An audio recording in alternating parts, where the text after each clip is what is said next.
ভারতে ধৃত বাংলাদেশের প্রাক্তন পুলিশ কর্তা, প্রাণ বাঁচতে ভারতে হাসিনা জামানার পুলিশ কর্তা। দুর্যোগের মধ্যে সীমান্ত পার আরিফুজ্জামানের। স্বরূপনগরের হাকিমপুর চেকপোস্টে পাকড়াও বিএসএফ এর। ইউনূস সরকারের অত্যাচারে দীর্ঘদিন গা ঢাকা দিয়েছিলেন পদ্মাপাড়ের গ্রামে গা ঢাকা আরিফুজ্জামানের। ধৃতের থেকে বেশ কয়েকটি নথিপত্র উদ্ধার করা হয়েছে। আমাদের সঙ্গে এই মুহূর্তে সরাসরি রয়েছেন প্রতিনিধি অনুপমের সঙ্গে কথা বলবো। অনুপম, হাসিনা জামানার পুলিশ কর্তা ভারতে, সীমান্ত পেরিয়ে ভারতে, তো তিনি কি উদ্দেশ্যে আসছিলেন, চেষ্টা করছিলেন, সে বিষয়ে কোনো আপডেট পাওয়া যাচ্ছে? দেখো, এই যে আরিফুজ্জামান যে হাসিনা জামার পুলিশ কর্তা ছিলেন, তিনি যখন শেখ হাসিনা যখন বাংলাদেশ থেকে যখন চলে আসে এবং শেখ হাসিনা জামানার পর ইউনূস সরকার যখন গঠন হয়, তারপর থেকেই কিন্তু এই আরিফুজ্জামান কিন্তু বিভিন্ন জায়গায় কিন্তু গা ঢাকা দিয়েছিল। বিশেষ করে এই স্বরূপনগরে, আমাদের ভারতের ঠিক স্বরূপনগরের উল্টো দিকে যে বাংলাদেশের যে সাতক্ষীরা জেলা, সেই সাতক্ষীরা জেলার বিভিন্ন গ্রামে বেশ কয়েক মাস গা ঢাকা দেওয়ার পরে গতকাল সন্ধ্যার পরে যখন ঝড় বৃষ্টি হচ্ছিল, ঠিক সেই সেই ঝড় বৃষ্টিকে কাজে লাগিয়ে, দুর্যোগকে কাজে লাগিয়ে সীমান্ত পার হয়ে ভারতে ঢোকার চেষ্টা করে এবং তখনই সেখানকার যে বিএসএফ কর্তব্যরত ছিল তারা তাকে গ্রেপ্তার করে এবং দীর্ঘক্ষণ জিজ্ঞাসাবাদের পর বিএসএফ জানতে পারে যে এই হচ্ছে সেই আরিফুজ্জামান। তাকে স্বরূপনগর থানার পুলিশের হাতে তুলে দেয়। স্বরূপনগর থানার পুলিশ দীর্ঘ ম্যারাথন জিজ্ঞাসাবাদ করে, একরকম বলা যেতে পারে। তারপরে আজকে বসিরহাট মহকুমা আদালতে তোলা হয়েছে, যেটা প্রাথমিকভাবে জানা গেছে যে এই আরিফুজ্জামান মূলত নিজের প্রাণ বাঁচাতে এই ভারতে প্রবেশ করেছিল, বাংলাদেশ থেকে সীমান্ত পার হয়ে, এমনটাই কিন্তু জানা গেছে। বেশ, ধন্যবাদ অনুপম।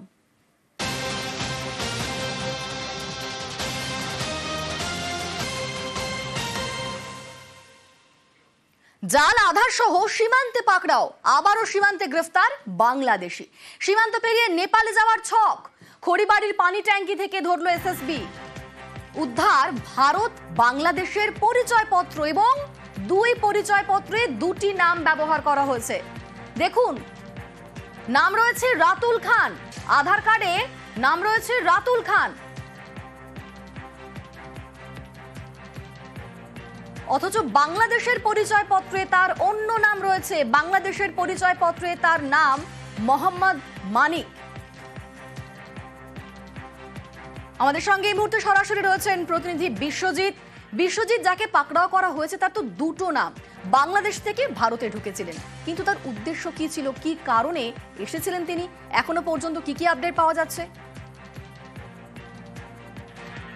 দেখো, নেপাল যাওয়ার ছক ছিল, সেই নেপাল যাওয়ার ছক সুবিধা করতেই কিন্তু তিনি জাল এই আধার কার্ড ব্যবহার করেছিলেন, যাতে খুব সহজে ভারত থেকে নেপালে যাওয়াযাত করতে পারে। কারণ ভারতে নেপাল যাতায়াতের ক্ষেত্রে ভারতীয় আধার কার্ড দেখালেই খুব সহজে সীমান্তরক্ষী বাহিনী তারা কিন্তু প্রবেশ সুযোগ সুবিধা করে দেয়। সেক্ষেত্রে এই জাল আধার কার্ড নিয়েছিল এই মোহাম্মদ মানিক, যিনি কিন্তু মূলত শুক্রবারের দিন সীমান্ত পেরিয়ে এদেশে আসে এবং দালাল মারফত এই জাল আধার কার্ড পায়, যাতে খুব সহজে তিনি নেপালে যেতে পারেন।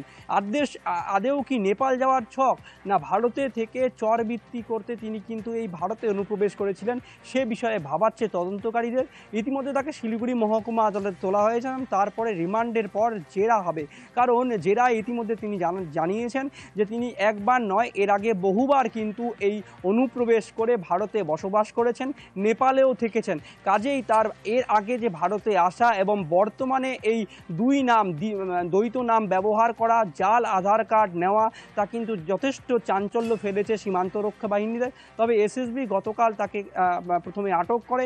তিনি রাতুল খান পরিচয় দিয়ে সীমান্ত পেরিয়ে নেপালে যাওয়ার চেষ্টা করেন, কিন্তু তার সন্দেহভাজন হওয়ায় তার কাছ থেকে বাংলাদেশের পরিচয়পত্র এবং সঙ্গে বাংলাদেশের ড্রাইভিং লাইসেন্স পাওয়া যায়, যেখানে পরিচয় পরিষ্কারভাবে বোঝা যাচ্ছে তিনি মোহাম্মদ মানিক, কিন্তু তিনি বোঝাচ্ছেন তিনি আসলে ভারতীয় পরিচয়। একেবারে তিনি ভারতীয় পরিচয়পত্র ব্যবহার করে নেপালে যাওয়ার ছক করছিলেন।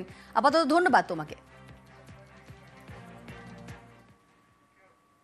বাংলার বাইরে বাংলায় কথা বলে হেনস্থার শিকার, বাংলাদেশি বলে দাগিয়ে দেওয়ার চেষ্টা, প্রতিবাদের সরব প্রেসিডেন্সির প্রাক্তনীরা। আপনাদের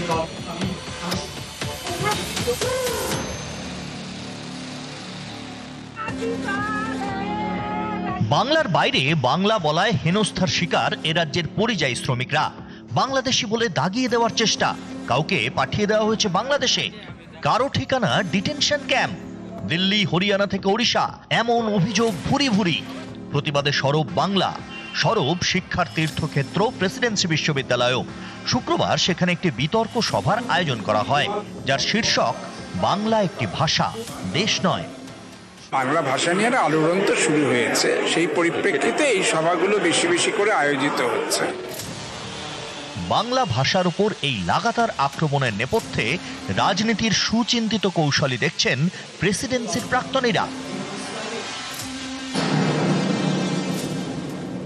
বাংলা ভাষা বলার জন্য যদি বাংলাদেশি অপব্যাখ্যা করে তাদেরকে বাংলাদেশি বলে চিহ্নিত করা হয়, দাগিয়ে দেওয়া হয়, বের করে দেওয়ার একটা চেষ্টা হয়, যেটি আজকের দিনে একটি জ্বলন্ত সমস্যা। বাংলা একটি ভাষা, দেশ নয়। হিন্দিকেই ভারতবর্ষের মূল ভাষা হিসেবে চাপানোর একটা চেষ্টা হচ্ছে। হিন্দির সঙ্গে একটা হিন্দুত্ববাদী রাজনীতি, সেটাও মাথা খুলে দাঁড়াচ্ছে। এটা গোটাটাই একটা রাজনৈতিক প্রকল্প, এক দেশ এক ভাষা, মানে সবই এক। ফলে সেখানে যদি হিন্দি ভাষার প্রাধান্য প্রতিষ্ঠা করতে হয়, তাহলে তো অন্য ভাষাগুলোকে দুর্বল করতে হবে। তো বাংলা ভাষাকে দুর্বল করার জন্য এটা একটা প্রক্রিয়া। বাংলার যারা পরিযায়ী শ্রমিক, তাদের একটা বড় অংশ ধর্মে মুসলমান, ফলে তাদের হেনস্থা করারও তো একটা ব্যাপার নিশ্চয়ই আছে। দেশের মধ্যে নানা রকম বিভাজন এনে, নানা রকম বিভেদ এনে, দেশের যেগুলো মূল সমস্যা, রাষ্ট্রের যেগুলো মূল সমস্যা, নানা রকম ষড়যন্ত্র, চক্রান্ত, দেশটাকে ভেতরে ভেতরে দুর্বল করে ওপর থেকে একটা আধিপত্য চাপানো, পুরোটাকে আমি রাজনৈতিক বলে মনে করি। এর মধ্যে অন্য কোনো কিচ্ছু আমি দেখি। নিম্নবিত্ত বাঙালি আক্রান্ত হচ্ছেন, এবং এই জায়গায় দাঁড়িয়ে তো একটা প্রতিবাদের স্বর থাকবেই, মানুষকে তো আলোচনা করতে হবেই। নিজের দলের সমর্থকদের নিজেদের পক্ষে আনার জন্য, এবং তৃণমূলের যে বিরাট মাস বেজ নিম্নবিত্ত মানুষের মধ্যে, সেইখানে তৃণমূল যদি প্রমাণ করতে পারে রাষ্ট্রবাদী দল হিসেবে বিজেপি নিম্নবিত্ত মানুষের উপর একটা আক্রমণ তুলে আনছে, তাহলে অবশ্যই সামনের নির্বাচনে তৃণমূলের সুবিধে, ফলে তারা উল্টো দিকের বক্তব্যটা একেবারে ভোটের প্রশ্ন। Elon Roy Barman, news 18 Bangla.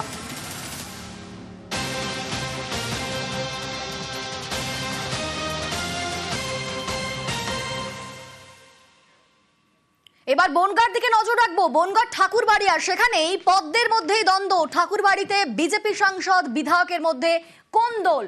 ঠাকুরবাড়িতে CA camp নিয়ে শান্তনু সুব্রত দ্বন্দ্ব। এই মুহূর্তে আমাদের সঙ্গে সরাসরি রয়েছেন প্রতিনিধি অনিরুদ্ধ। অনিরুদ্ধ, বিজেপি সাংসদ এবং বিধায়কের মধ্যে কি নিয়ে কোন্দল? পদ্মের মধ্যেই কোন্দল, কিন্তু কি নিয়ে?